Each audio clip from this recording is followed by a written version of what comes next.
فرزند زہرا یہ حالات برے ہیں۔ کاشانۂ بصیرت ویب سائٹ، واٹس ایپ اور یوٹیوب چینل پر مشتمل ایک ایسا مکمل پلیٹ فارم جس پر محروم بصارت کے لیے بالخصوص اور تمام افراد کے لیے بالعموم سینکڑوں کی تعداد میں مستند اسلامی کتب دستیاب ہیں۔ لہذا گزارش ہے کہ آپ اپنی ذمہ داری نبھاتے ہوئے کاشانۂ بصیرت کی ویب سائٹ کو وزٹ، واٹس ایپ چینل کو فالو اور یوٹیوب چینل کو سبسکرائب کرنے کے ساتھ ساتھ بیل آئیکن کو پریس کیجیے تاکہ آپ علم کے حصول کے ساتھ ساتھ مذہب اہل بیت کی اشاعت میں بھی اہم کردار ادا کرتے رہیں۔ کاشانۂ بصیرت حالات برے ہیں۔ اعوذ باللہ من الشیطان الرجیم، بسم اللہ الرحمن الرحیم۔ عزیز سامعین السلام علیکم۔ میزان الحکمت جلد 5 صفحہ نمبر 740 ہے، فصل نمبر 6 ہے ضلالت، ہیڈنگ 2378 ضلالت گمراہی۔ قرآن مجید میں سورہ بقرہ آیت نمبر 16، یہی وہ لوگ ہیں جنہوں نے ہدایت کے بدلے گمراہی خرید کی، پھر نہ ان کی تجارت ہی انہیں کچھ نفع دے گی اور نہ ہی ان لوگوں نے ہدایت پائی۔ سورہ اعراف آیت نمبر 30 ہے کہ ایک فریق کی اس نے ہدایت کی اور ایک فریق پر گمراہی سوار ہو گئی۔ سورہ مریم آیت نمبر 75، اے رسول صلی اللہ علیہ وآلہ وسلم کہہ دیجئے کہ جو شخص گمراہی میں پڑا ہے خدا اس کو ڈھیل ہی دیتا چلا جاتا ہے۔ سورہ اعراف آیت نمبر 202، ان کافروں کے لیے بھائی بند شیطان ان کو پکڑ کے گمراہی کی طرف گھسیٹتے ہیں، پھر کسی طرح کی کوتاہی بھی نہیں کرتے۔ مؤلف کہتے ہیں سلسلے مزید آیت کے لیے ملاحظہ کیجیے سورہ بقرہ 175 اور 256، نساء 44 اور سورہ اعراف 61 اور 146۔ حدیث 11052، امام حسن علیہ السلام کو امیر المومنین علیہ السلام کی وصیت سے اقتباس: جو چیز جانتے نہیں اس کے متعلق بات نہ کرو، جس چیز کا تم سے تعلق نہیں اس کے بارے میں زبان نہ ہلاؤ، جس راہ میں بھٹک جانے کا اندیشہ ہو اس راہ میں قدم نہ اٹھاؤ، کیونکہ بھٹکنے کی سرگردانیاں دیکھ کر قدم روک لینا خطرات مول لینے سے بہتر ہے۔ نہج البلاغہ مکتوب 31۔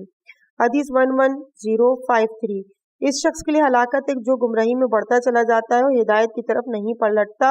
غرر الحکم 11054، گمراہی کے ساتھ پرہیزگاری کہاں؟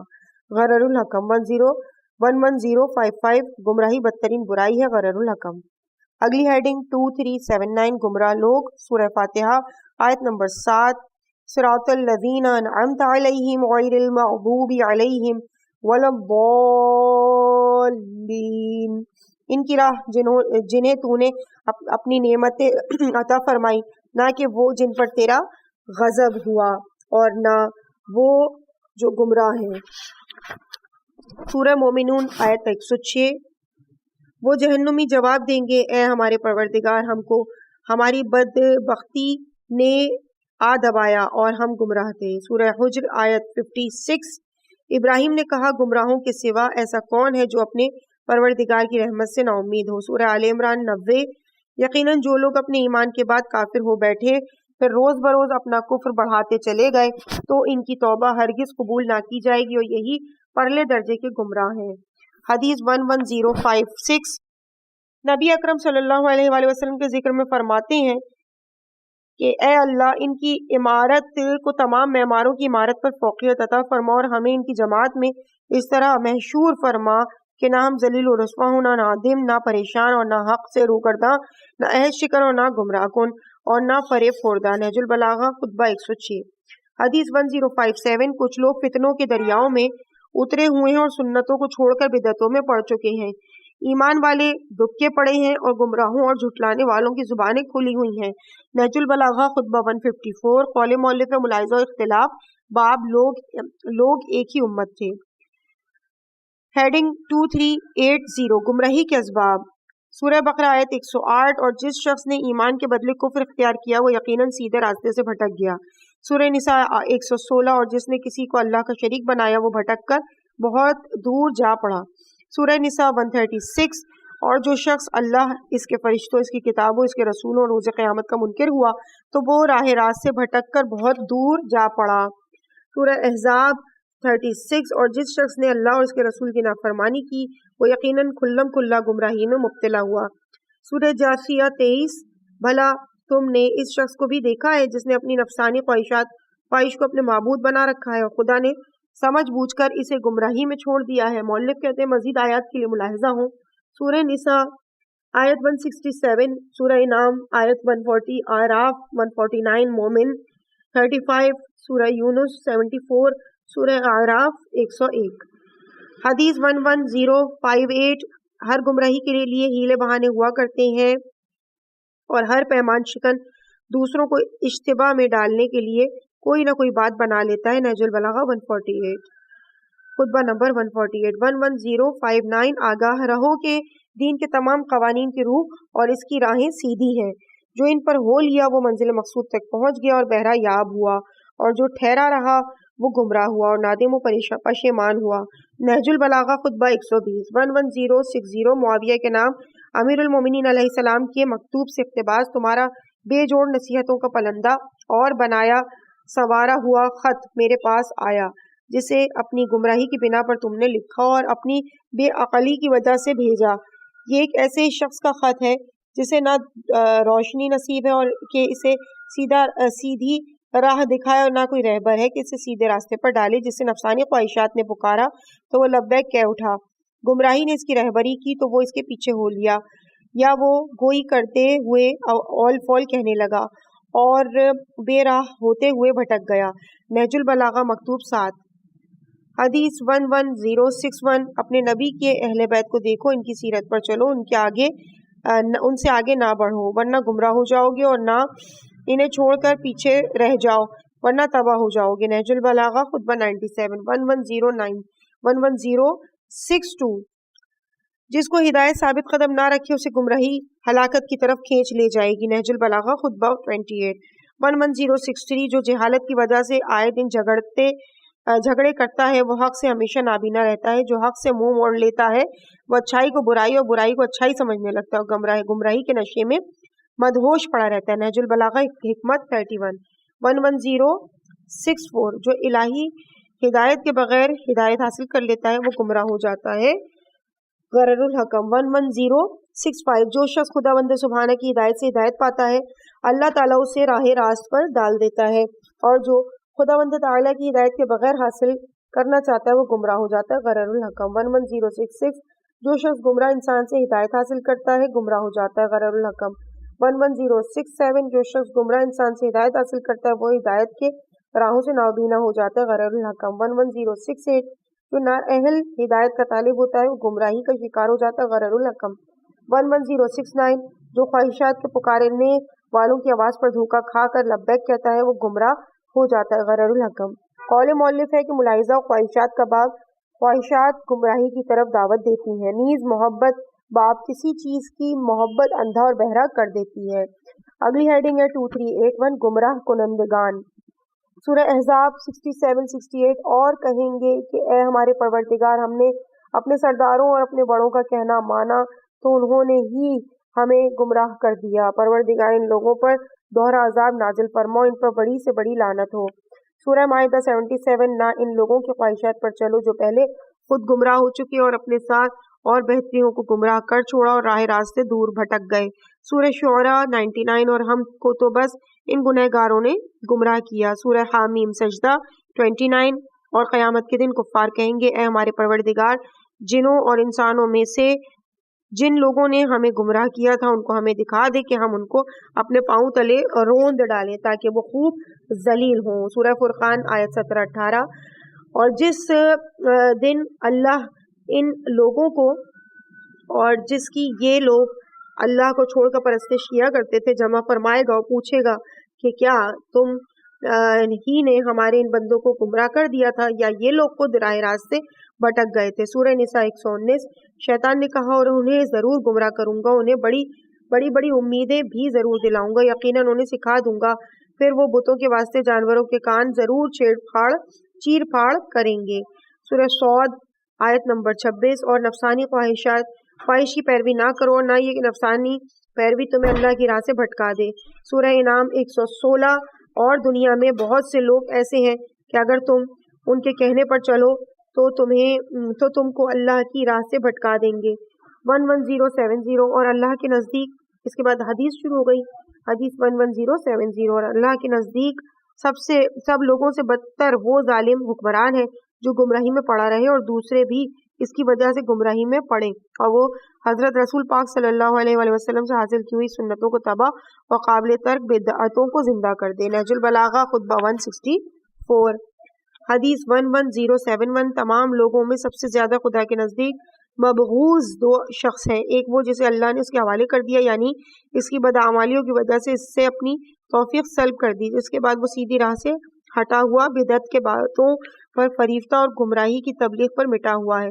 وہ اپنی ہوا خواہوں کے لیے فتنہ اور سابقہ لوگوں کی ہدایتوں سے برگزشتہ ہے اور وہ تمام ان لوگوں کو جو اس کی زندگی میں یا اس کی موت کے بعد اس کی پیروی کریں گمراہ کرنے والا ہے. وہ دوسروں کے گناہوں کا بوجھ اٹھائے ہوئے اور اب خود اپنی خطاؤں میں جکڑا ہوا ہے. نہج البلاغہ خطبہ 17. حدیث 11072 منافقین کے بارے میں فرمایا اور میں تمہیں منافقوں سے چوکنا کیے دیتا ہوں کیونکہ وہ گمراہ اور گمراہ کرنے والے بے راہ اور بے راہ روی پر لگانے والے. نہج البلاغہ خطبہ 194 11073.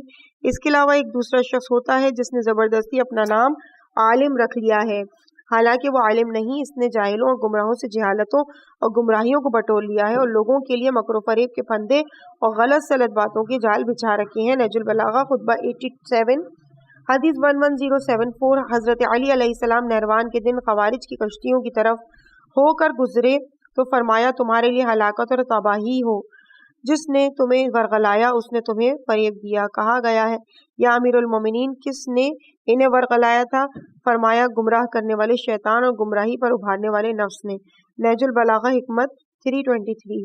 رہنما کی گمراہی. اس کے بعد حدیث 11075 رہنما کی گمراہی رہنمائی حاصل کرنے والے کے لیے ہلاکت ہے. غرر الحکم. مؤلف کہتے ملاحظہ حدیث 3150 ہیڈنگ 2382 کھلی گمراہی. سورہ زمر کی آیت نمبر 22 ہے. افسوس تو ان لوگوں پر ہے جن کے دل اللہ کی یاد سے غافل ہو کر سخت ہو گئے. یہ لوگ کھلی گمراہی میں پڑے ہوئے ہیں. سورہ احزاب کی آیت نمبر 36 ہے. جس شخص نے اللہ اور اس کے رسول کی نافرمانی کی وہ یقیناً کلم کلا گمراہی میں مبتلا ہے. حدیث 11076 معاویہ کے نام امیر المومنین علیہ السلام کے مکتوب سے اقتباس. تم باطل دعویٰ کرنے میں اپنے بزرگوں کے مسلک پر چل رہے ہو.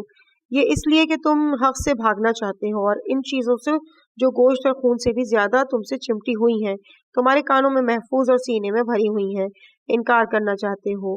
تو حق کو چھوڑنے کے بعد کھلی گمراہی بیان حقیقت کے نظر انداز کیے جانے کے بعد سراسر فریب کاری کے سوا اور ہے ہی کیا. مکتوب نمبر 65 نہج البلاغہ ہیڈنگ 2383 حدیث ہیڈنگ ہے گمراہی کی قسمیں. حدیث 11077 گمراہی کی چند قسمیں ہیں. نمبر 1 پسندیدہ. نمبر 2 ناپسندیدہ. نمبر 3 نہ تو پسندیدہ اور نہ ہی ناپسندیدہ. نمبر 4 گمراہی بوجہ نسیان. نمبر 1 پسندیدہ گمراہی وہ ہے جو خدا کی طرف منسوب ہوتی ہے. خدا تعالیٰ فرماتا ہے کہ خدا جسے چاہے گمراہ کر دیتا ہے. یہ گمراہی لوگوں کے اپنے افعال کی وجہ سے ہوتی ہے. وہ بہشت کے راستے سے گمراہ ہو جاتے اور بھٹک جاتے. نمبر 2 ناپسندیدہ گمراہی جسے خداوند تعالیٰ کا فرمان ہے انہیں سامری نے گمراہ کیا. فرعون نے اپنی قوم کو گمراہ کیا اور ہدایت نہ کی. اس طرح کی بہت سی مثالیں ہیں. نمبر 3 جو گمراہی بتوں کی طرف منسوب ہے جیسا کہ ابراہیم علیہ السلام کی داستان میں قرآن میں ہے کہ ابراہیم نے دعا مانگی کہ مجھے اور میری اولاد کو بتوں کی عبادت سے دور رکھ. پروردگار ان بتوں نے بہت سے لوگوں کو گمراہ کیا ہے. حالانکہ حقیقت یہ ہے کہ بت کسی کو گمراہ نہیں کرتے بلکہ لوگ خود ہی ان کے ذریعے سے گمراہ ہوتے ہیں جب وہ خدا کی عبادت کو چھوڑ کر بتوں کی عبادت کرنے لگ جاتے ہیں. نمبر 4 رہی گمراہی بوجہ نسیان. اس بارے میں اللہ تعالیٰ فرماتا ہے کیونکہ ان دو عورتوں میں سے اگر ایک گمراہ ہو جائے یعنی بھول جائے گی تو دوسری اس کو یاد دلا دے گی. سورہ بقرہ 282. اس قسم کی گمراہی کو اللہ تعالیٰ نے اپنی کتاب میں کئی مقامات پر ذکر فرمایا ہے. کچھ لوگ ایسے ہیں جنہوں نے ظاہری لفظ کو پیش نظر رکھتے ہوئے گمراہی کی نسبت پیغمبر خدا صلی اللہ علیہ وآلہ وسلم کی طرف دے دی.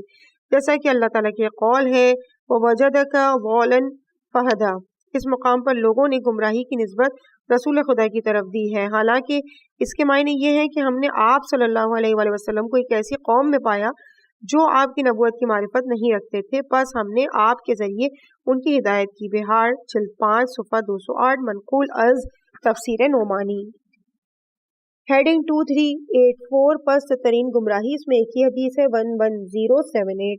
پست ترین گمراہی یہ ہے کہ بندہ اللہ تبارک و تعالیٰ کی حجت و بندگان خدا پر اس کے گواہ کو نہ پہچانے، جس کی اطاعت کا اللہ نے حکم دیا ہے، اس کی ولایت فرض قرار دی ہے۔ کافی جلد 2 صفحہ 415۔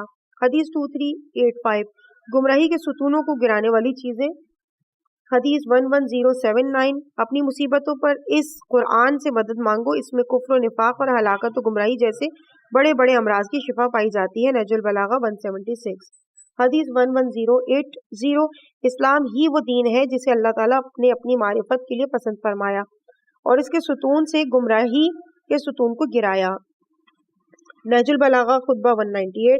حدیث 11081 پیغمبر اسلام صلی اللہ علیہ وآلہ وسلم کی تعریف میں فرماتے ہیں، حق کے زور سے اعلان حق کرنے والے، باطل کی طغیانیوں کو دبانے والے اور ضلالت کے حملوں کو کچلنے والے۔ نہج البلاغہ خطبہ 72۔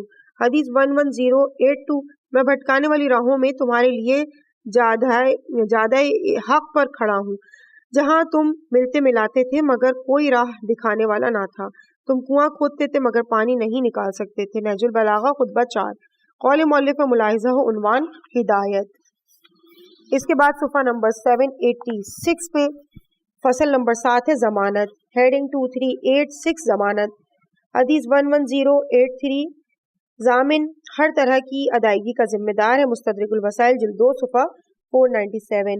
11084 جو شخص کسی انسان یا جانور کا علاج کرنا چاہے تو اس کی دلی سرپرست اور مالک سے اس کی برات حاصل کر لے، ورنہ وہ اس کا ضامن ہوگا۔ مستدرک الوسائل جلد 2 صفحہ 509۔ 11085 جس کو کسی کام کی ادائیگی پر اجرت دی جائے اور وہ اس کام کو خراب کر دے یا بالکل ضائع کر دے تو اس کا ضامن ہوگا۔ امیر المومنین علیہ السلام اجیر یعنی اجرت پر کام کرنے والے کو ضامن ٹھہراتے تھے۔ اپنے آباء و اجداد گرامی سے مستدرک الوسائل جلد 2 صفحہ 509 کا ریفرنس۔ حدیث 11086 کاریگر جس کام کی اجرت لے اسے انجام دے رہا ہے، اگر اسے غلطی یا جان بوجھ کر خراب کر دے تو وہ اس کا ضامن ہوگا۔ اپنے آباء و اجداد سے مستدرک الوسائل جلد 2 صفحہ 509 کا ریفرنس۔ حدیث 11087 حضرت امیر المومنین علیہ السلام کے پاس ایک مزدور کو لایا گیا جسے ایک بہت بڑا شیشے کا برتن اٹھانے کی اجرت دی گئی تھی، اس نے وہ برتن توڑ دیا، پس امیر المومنین علیہ السلام نے اس کا ضامن ٹھہرا یعنی ذمہ دار ٹھہرا دیا۔ مستدرک الوسائل جلد 2 صفحہ 509۔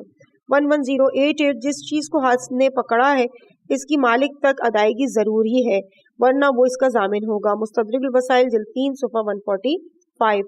11089 جو کچھ تیرے ہاتھ نے لیا ہے جب تک اسے مالک تک پہنچا نہ دے اس کا ضامن ہے۔ سنن ابی ماجہ حدیث 3561۔ 11090 حسین بن خالد کہتے ہیں میں نے ابو الحسن امام موسیٰ کاظم علیہ السلام کی خدمت میں عرض کیا میں آپ کے قربان جاؤں، لوگ کہتے ہیں ضامن ہر طرح کی ادائیگی کا ذمہ دار ہوتا ہے، کیا یہ صحیح ہے؟ امام نے فرمایا ادائیگی ضامن پر نہیں، در حقیقت اس پر لازم ہے جو مال کھا جائے۔ وسائل الشیعہ جلد 13 صفحہ 149۔ قول مؤلف ملاحظہ وسائل الشیعہ جلد 13 صفحہ 271 باب 91 صفحہ 276 باب 30۔ حدیث 2387 ضمانت سراسر خسارہ ہے۔ 11091 ضامن بننے میں خسارہ تاوان کی ادائیگی اور پشیمانی ہے۔ وسائل الشیعہ جلد 13 صفحہ 154۔ حدیث 11092 تورات میں درج ہے کہ ضامن بننا پشیمانی اور تاوان کی ادائیگی ہے۔ وسائل الشیعہ جلد 13 صفحہ 155۔ حدیث 11093 اپنے اوپر دوسروں کے حقوق واجب قرار نہ دو، مصیبتوں پر صبر کو۔ وسائل الشیعہ جلد 13 صفحہ 155۔ 11094 ابو العباس بقباق کہتے ہیں کہ امام جعفر صادق علیہ السلام نے مجھ سے فرمایا تم حج کے لیے کیوں نہیں گئے؟ اس سے کیا چیز مانے تھی؟ اس نے کہا میں نے کسی کی ضمانت دی ہوئی تھی جس کی ادائیگی مجھ پر لازم قرار پائی، اس لیے حج پر نہ جا سکا۔ امام نے فرمایا تمہیں ضمانتوں سے کیا غرض؟ کیا تم نہیں جانتے یہی ضمانتیں تو تھیں جنہوں نے گزشتہ ادوار کی امتوں کو ہلاک کیا۔ وسائل الشیعہ جلد 13 صفحہ 154۔ حدیث 11095 جس چیز کے پورا کرنے پر تم قادر نہیں اس کی ضمانت نہ دو۔ غرر الحکم۔ قول مؤلف ملاحظہ وسائل الشیعہ جلد 13 صفحہ 154 باب 7 ضمانتیں اور کفالتیں دینے کی تقدم کرنا مکروہ ہے. نیز حقوق کا باب اپنے اوپر دوسرے کے حقوق واجب قرار نہ دو. اس کے بعد اگلی ہیڈنگ ہے 2388 عاریتاً لینے والے پر کوئی ذمہ نہیں. حدیث 11096 جو شخص کوئی چیز کسی سے عاریتاً لے اور وہ ہو بھی قابل اعتماد تو اگر وہ چیز ضائع ہو جائے تو اس پر اس کی ذمہ داری نہیں ہے. وسائل الشیعہ جلد 13 صفحہ 236. حدیث 11097 جب عاریتاً لی جانے والی کوئی چیز لینے والے کے پاس سے ضائع ہو جائے تو وہ اس کا ذمہ دار نہیں ہے، البتہ اس پر شرط لگا دی جائے تو وہ ذمہ دار ہوگا. وسائل الشیعہ جلد 13 صفحہ 236. مؤلف کہتے ملاحظہ وسائل الشیعہ جلد 13 صفحہ 335. کتاب عاریت نیز کنز الاعمال جلد 10 صفحہ 360. اس کے بعد اگلی فصل ہے الضیافہ یعنی مہمان داری اور ہیڈنگ ہے 2389 مہمان داری. قرآن مجید میں سورہ زاریات آیت 24 سے لے کے 27 تک ہے. کیا تمہارے پاس ابراہیم علیہ السلام کے معزز مہمانوں فرشتوں کی بھی خبر پہنچی ہے کہ جب وہ لوگ ان کے پاس آئے تو کہنے لگے سلام علیکم. ابراہیم نے بھی علیکم سلام کہا. دیکھا تو وہ ایسے لوگ تھے کہ جن سے جان پہچان ہی نہ تھی. پھر اپنے گھر جا کر جلدی سے بھنا ہوا ایک موٹا تازہ بچڑا لے آئے اور اسے ان کے آگے رکھ دیا. کہنے لگے آپ لوگ تناول کیوں نہیں کرتے؟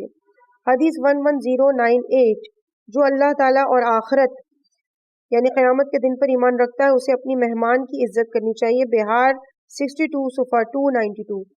حدیث 11099 بزرگ اور بلند کردار 10 چیزوں میں ہے، اگر تم چاہو کہ سب تمہارے اندر پائی جائیں تو ایسا ہی کرو. ان میں ایک مہمان نوازی بھی ہے. بہار 75 صفحہ 458. حدیث 11100 مہمان اپنے رزق لے کر آتا ہے اور صاحب خانہ کے گناہ لے کر جاتا ہے. بہار جلد 75 صفحہ 461. 11101 علا بن زیاد سے فرمایا اس دنیا میں رہ کر اس گھر کی اس قدر وسعت کا کیا کرو گے جبکہ آخرت میں زیادہ کشادہ گھر کی تمہیں اشد ضرورت ہے. ہاں البتہ اگر تم اس کے ذریعے آخرت کی مرادیں حاصل کرنا چاہو تو یہاں مہمان نوازی، صلہ رحمی اور حقوق کی بجاوری کے فرائض انجام دو، پھر تم آخرت کی مرادوں کو پہنچ جاؤ گے. نہج البلاغہ خطبہ 209. 11102 جسے اللہ نے مال دیا ہو اور اسے چاہیے کہ رشتہ داروں کے ساتھ صلہ رحمی کرے اور اس میں سے اچھی طرح مہمان نوازی کرے. نہج البلاغہ خطبہ نمبر 142. حدیث 2390 جس گھر سے لوگ کھانا لے جاتے ہیں. ہیڈنگ اس کے بعد حدیث ہے 11103 اونٹ کے کوہان میں چھری اتنا جلدی اثر نہیں کرتی جتنا جلدی رزق ان لوگوں کے پاس آتا ہے جو دوسروں کو کھانا کھلاتے ہیں. بہار 74 صفحہ 362. کنز الاعمال حدیث 16133. حدیث 11104 جس گھر میں لوگ کھانا لے جاتے ہیں وہاں خیر و برکت اتنا جلدی آتی ہے کہ اونٹ کے کوہان میں تیز چھری اس قدر جلدی اثر نہیں کرتی. بہار 74 صفحہ 362. ہیڈنگ 2391 جس گھر میں مہمان نہیں آتا.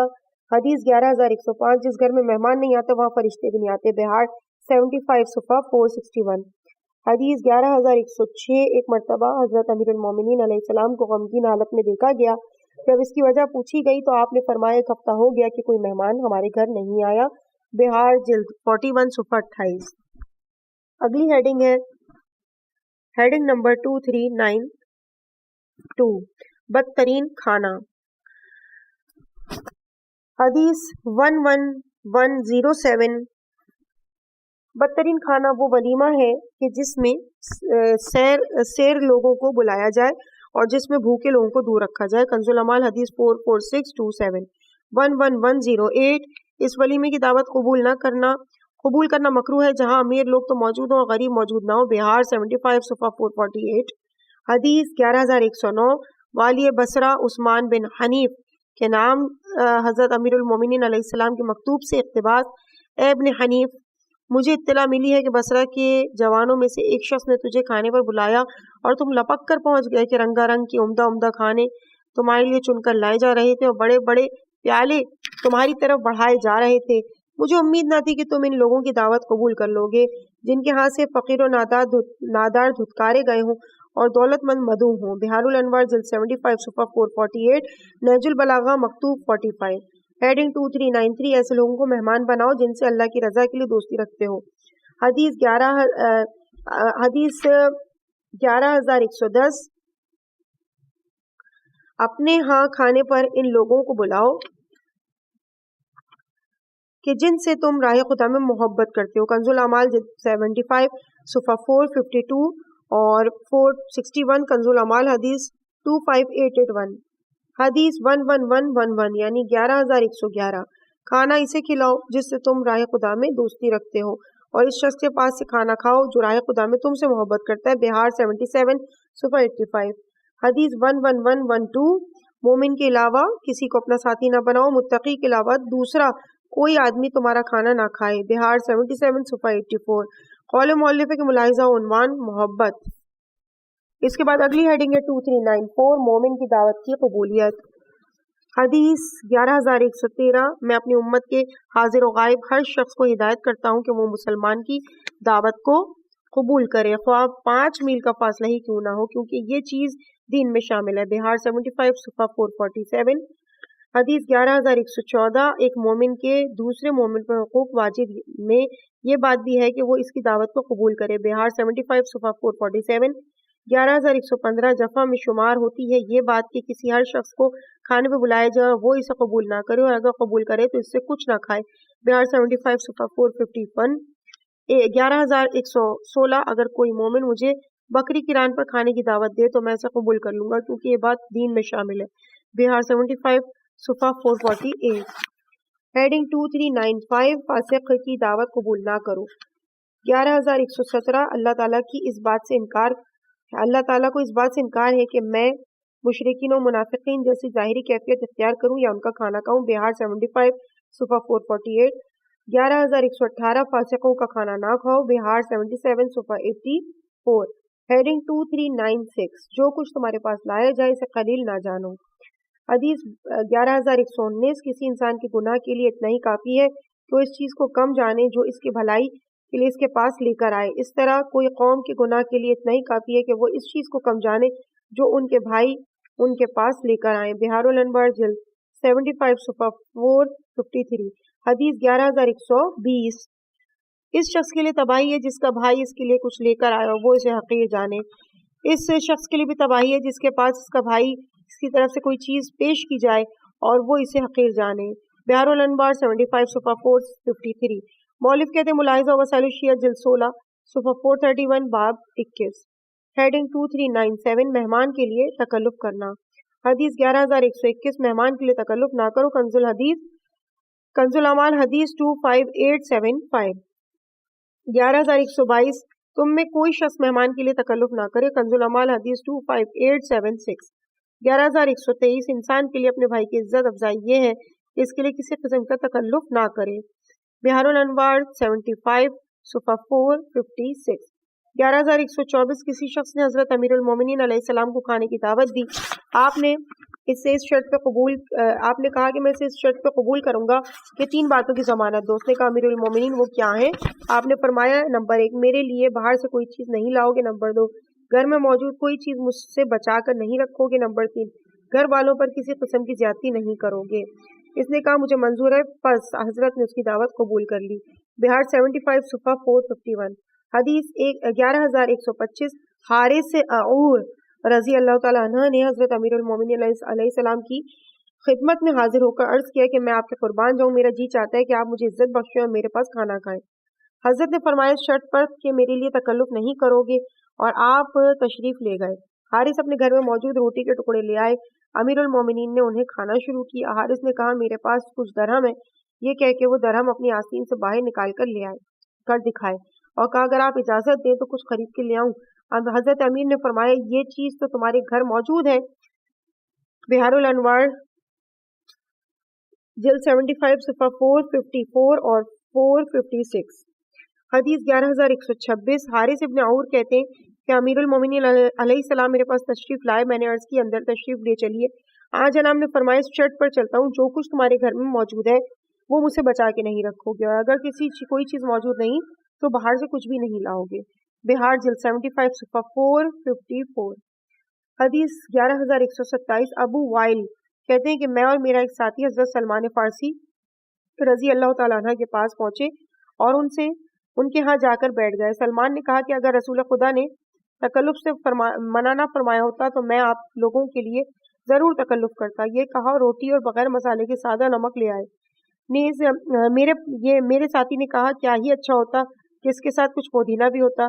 حضرت سلمان نے اپنا وضو کا لوٹا دہن رکھا اور پودینہ لے آئے. وضو کا لوٹا رہن رکھا اور پودینہ لے آئے. جب ہم کھانا کھا چکے تو میرے ساتھی نے کہا خدا کا شکر جس نے ہمیں اپنے رزق پر کھانے بنایا. سلمان فارسی نے کہا اگر خدا کے دیے ہوئے رزق پر کھانے ہوتے تو میرا لوٹا گروی نہ ہوتا. بہار الانوار جلد نمبر 22 صفحہ 384.